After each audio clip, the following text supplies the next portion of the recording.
நாம் தினமும் பயன்படுத்தும் மின்சாரம் எங்கிருந்து வருகிறது என்று நீங்கள் யோசிச்சிருக்கீங்களா?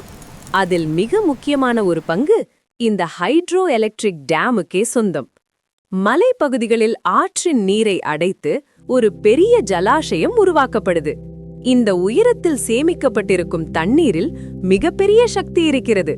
இதுதான் மின்சாரத்தின் முதல் ரகசியம். அடுத்தது இன்டேக் கேட். இந்த கதவு திறக்கும்போதுதான் தண்ணீர் வெளியே செல்லும். பிறகு அந்த தண்ணீர் பென்ஸ்டாக் என்ற பெரிய குழாயில் மிக வேகமாக பாய ஆரம்பிக்குது.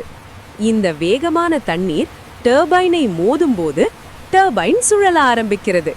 இந்த சுழற்சிதான் மின்சார உருவாக்கத்தின் இதயம். டர்பைனுடன் இணைக்கப்பட்ட ஜெனரேட்டர் இந்த இயந்திர சுழற்சியை மின்சாரமாக மாற்றுகிறது. இதுதான் உண்மையான மாயை.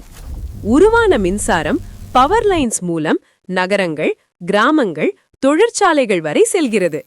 மின்சாரம் தயாரான பிறகு தண்ணீர் மீண்டும் ஆற்றில் கலந்து இயற்கை சுழற்சியை தொடர்கிறது.